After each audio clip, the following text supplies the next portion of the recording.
संपूर्ण भारत भ्रष्टाचार निरोधक प्रचार व समिति भोपाल नाइस मसाला रेस्टोरेंट में प्रेस कॉन्फ्रेंस करते हुए बताया, भ्रष्टाचार निरोधक प्रचार समिति का ठेकेदार प्रकोष्ठ की मध्य प्रदेश शासन से प्रमुख मांगों के संबंध में पत्रकार वार्ता।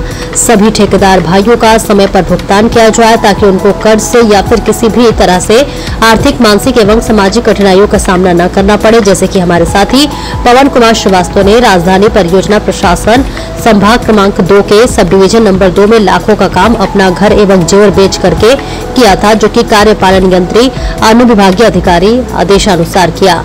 देखिए भोपाल से अमजद खान की रिपोर्ट। जो हमारे वीर जवान सैनिक शहीद हुए, उनके चरणों में प्रणाम करते हुए श्रद्धांजलि अर्पित करता हूं और फिर अपनी बात की शुरुआत करता हूं। भ्रष्टाचार, जिसके दंश से आज पूरा देश, पूरा प्रदेश और हर वो वर्ग जूझ रहा है जो यहाँ का नागरिक है। भ्रष्टाचार के दंश से हर व्यक्ति प्रताड़ित है। एक निचले स्तर के व्यक्ति से लेके जो चाहे संवैधानिक पद पर बैठा हो, शासन के लोग हों या प्रशासन के लोग हों, हर वर्ग जो है, हर नेता, हर कौम, चाहे शासन में बैठा हो, प्रशासन का भ्रष्टाचार की आग में वो बिल्कुल झुलसा हुआ है। ये भ्रष्टाचार निरोधक प्रचार समिति जो विगत 28-30 वर्षों से भ्रष्टाचार के खिलाफ पूरी मुखरता से, पूरी ईमानदारी से, पूरी ताकत के साथ, पूरी बुलंदी से लड़ाई लड़ती आ रही है। भ्रष्टाचार निरोधक प्रचार समिति बनाने का उद्देश्य यही था कि जो आज पूरा देश, हर वर्ग भ्रष्टाचार से जूझ रहा है, उससे कैसे निपटारा मिले और देश को एक विकसित और सुदृढ़ कैसे बनाया जाए, उसकी दिशा में भ्रष्टाचार निरोधक प्रचार समिति इसका ये संगठन का निर्माण किया। माननीय राष्ट्रीय अध्यक्ष जी हैं, उनका मैं बहुत बहुत आभार व्यक्त करता हूं कि एक ऐसे दौर में जब भ्रष्टाचार का भाव बोलने पर या किसी अधिकारी या किसी वर्ग के व्यक्ति अगर कोई भ्रष्टाचार के खिलाफ आवाज उठाता है, एक आम जनमानस जो सामाजिक व्यक्ति है उसको सिर्फ मिलती है प्रताड़नाएं, लाठियां, डंडे, जेल और FIR। सर, आज आपका मुद्दा क्या है? आज आपका क्या मुद्दा और क्या? हमारा मुद्दा ये है कि जो भ्रष्टाचार निरोधक प्रचार समिति विगत 28-30 वर्षों से निरंतर मुखरता से लड़ती आ रही है, आज हम ठेकेदार प्रकोष्ठ का हमने निर्माण किया है। हमें ठेकेदार प्रकोष्ठ बनाने की आवश्यकता क्यों पड़ी? एक छोटा सा मैं आपको उदाहरण देकर समझाऊंगा। हमें ये वर्ग और ये प्रकोष्ठ बनाने की आवश्यकता इसलिए पड़ी, एक ठेकेदार जो देश के विकास और हर कड़ी को जोड़ने का काम करता है, लेकिन आज ठेकेदार सबसे प्रताड़ित है। एक छोटा सा उदाहरण देकर आपको समझाऊंगा। एक ईवन बंगला है यहाँ पे CPA का, प्रमुख अभियंता शालिग्राम बघेल थे PIU के, उनको सरकारी बंगला अलॉट होता है। उस बंगले की साज सज्जा में करोड़ों रुपए फूंक दिए जाते हैं। जो उनके निचले स्तर के अधिकारी थे उनके दबाव बनाया गया, वो अधिकारी उस ठेकेदार पे दबाव बनाए।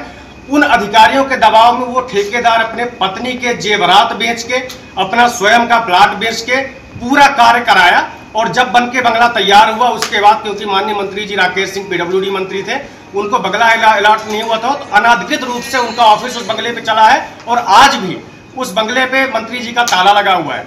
उस जो पवन श्रीवास्तव है, ठेकेदार है, करोड़ों रुपए का काम कराया, पत्नी के जेवर बेच के, प्लॉट बेच के, उसकी पेमेंट आज तक नहीं हुई है। इस संबंध में हमने लोकायुक्त से शिकायत की, हर जगह शिकायत की। लोकायुक्त ने 3 दिवस के भीतर उनसे जो है जवाब मांगा। उस जवाब में ये कितने बड़े चोर बैठे हैं अधिकारी। लोकायुक्त जो जांच एजेंसी है, लोकायुक्त पर से जो है झूठा कथन दिया गया कि हमने 50 लाख का कार्य कराया। दूसरे सवाल में बताया गया कि ये बंगला निरंक है। अगर निरंक बंगले में आप 50 लाख का कार्य कैसे करा सकते हैं? और वो जो पवन श्रीवास्तव है, ठेकेदार है, वो मानसिक रूप से, सामाजिक रूप से और पारिवारिक रूप से प्रताड़ित है, क्योंकि वो जेवरात बेच के और सारा अपना प्लॉट बेच के कार्य कराया। वो आज मानसिक संतुलन उसका सही नहीं है। हमें ऐसी शंका है कि कहीं ऐसी अनहोनी ना हो जाए, जो पारिवारिक स्थिति, उसकी दैनिक स्थिति चल रही है, अगर कोई कदम कोई भी अनहोनी घटना होती है, इसका जिम्मेदार कौन होगा? वही अधिकारी होंगे, चाहे वो सुखराम परते हों जो कार्यपालन यंत्री बैठे हों, चाहे शालिग्राम बघेल हों, ये सब है। तो इन्हीं ठेकेदारों की सारी समस्याओं को सुलझाने के लिए, उनके हक और अधिकार को लड़ने के लिए आज भ्रष्टाचार निरोधक प्रचार समिति ने इसका गठन किया है, ठेकेदार प्रकोष्ठ का। माननीय अध्यक्ष जी का मैं बहुत बहुत आभार व्यक्त करता हूं। और ठेकेदार प्रकोष्ठ के माननीय नवनिर्वाचित अध्यक्ष हैं SP सिंह जी, उनसे अनुरोध करूंगा कि वो अपने आगे की कार्यशैली क्या, कैसे उनकी रूपरेखा है, वो आपको बेहतरी से समझाएंगे। सर, नाम बता दीजिए। सुधार होना चाहिए। दूसरा एक चीज और बात कहूँगा, सरकार क्या करती है, एडिशनल परफॉर्मेंस सिक्योरिटी लगा देती है। कोई ठेकेदार बिलो कार्य करता है तो उसमें एडिशनल परफॉर्मेंस सिक्योरिटी लगाई जाती है। वो इसलिए लगाई जाती है कि ठेकेदार कार्य गलत करेगा तो राजसात कर ली जाती है। थोड़ा हमको सरकार ये बताए कि किन किन की एडिशनल परफॉर्मेंस सिक्योरिटी राजसात की गई है। दूसरा देखिए इसके नुकसान क्या है। जब आप एडिशनल परफॉर्मेंस सिक्योरिटी जमा कराते हैं तो एक ठेकेदार का फंड जो है वो एफडी के रूप में बैंक के पास जमा हो जाता है। करोड़ों रुपया जमा है, करोड़ों रुपया। यदि ये न जमा किया जाए तो करोड़ों रुपया से ठेकेदार और विकास के कार्य करेगा, दूसरे विभागों में भी टेंडर लेगा, कार्य करेगा। तो जब कार्य करेगा, ज़्यादा अधिक कार्य लेकर करेगा तो हमारे मजदूर भाइयों को, जो वर्कर्स हैं, उनको कार्य मिलेगा। बेरोजगारी की समस्या भी उससे दूर होगी। मतलब वो समस्या को भी बनाए रख रहे हैं अधिकारी लोग, ये भी हटाया जाए। इस पे जो है हम उच्च अधिकारियों से और मंत्री महोदय से हम जो है निवेदन करेंगे कि ये जो एडिशनल परफॉर्मेंस सिक्योरिटी जमा न कराए। मंत्री और उधर संगठन तो बाद में लेना हम लोगों ने एक भाई साहब के जो है आशीर्वाद से व्यापार प्रकोष्ठ ठेकेदार प्रकोष्ठ का जो निर्माण किया गया है, उसका मुख्य कारण ये है कि रियल में जो है ठेकेदार बंधु काफ़ी परेशान है। परेशान इसलिए हैं कि हम लोग पैसा लगाते हैं, हम लोग लोन लेते हैं, हमारे पास जो है हम लोग अपने बैंक में जो है मॉर्गेज करते हैं प्रॉपर्टी, और मॉर्गेज करके हम लोन लेकर के कार्य करते हैं। और यदि समय से भुगतान न हो तो ये बताइए कि आदमी की क्या स्थिति होगी। आज उसी के संबंध में एक प्रेस वार्ता जो है बुलाई गई है, जिसमें मिश्रा भाई साहब ने बता दिया है आपको कि हमारे जो साथी थे पवन कुमार श्रीवास्तव जी, उनके साथ क्या क्या हुआ। इसके साथ ही आप ये देखिए कि विगत वर्षों में बहुत सारे ऐसे ठेकेदार हैं जिन्होंने आत्महत्या कर ली। आप लोगों के नॉलेज में आया होगा कि बहुत सारे ठेकेदारों ने पेमेंट न होने की वजह से आत्महत्या कर ली। क्या ये सही है? एक व्यक्ति पैसा भी लगाता है, आपके जो है विभागों के विकास कार्य भी करता है, और उसके बाद पेमेंट न होने के बाद वो आत्महत्या भी कर लेता है। आप लोग बताइए क्या सही है ये? तो इसकी रोक होनी चाहिए कि नहीं होनी चाहिए? ये उसी के लिए गठन किया गया है।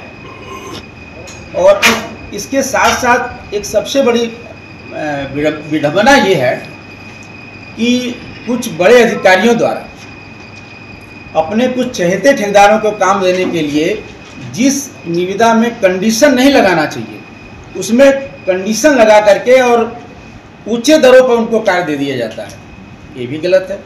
कोई बिलों में काम करता है, कोई चहेता जो है ऊंचे उस पर काम करता है, और उसका आज भुगतान आता है, बिल आता है और आज ही भुगतान भी कर दिया जाता है। सर आप क्या चाहते हो इस पूरे मामले में? हम चाहते हैं, हमारा ये कथन ये है कि जो भी ठेकेदार काम कर रहे हैं उनका जो भी भुगतान हो, जैसे जैसे भुगतान जो है विभाग में आया है उसी क्रम में भुगतान किया जाए। और दूसरा, मैं कार्यपालन यंत्री महोदय लोगों से ये निवेदन करना चाहता हूँ, और विभाग के जो बड़े अफसर हैं उनसे भी निवेदन करना चाहता हूँ कि वो भुगतान में इंटरफेरेंस न करें। जिन भी हमारे ठेकेदार भाइयों का, चाहे छोटे ठेकेदार भाई हो चाहे बड़े ठेकेदार भाई हो, जिन क्रम में जो है बिलिंग आई हुई है उसी क्रम में भुगतान करें। अब किसी का 3 साल से भुगतान पड़ा हुआ है तो आज काम करके आता है, भुगतान लेके चला जाता है। ये क्या सिस्टम है?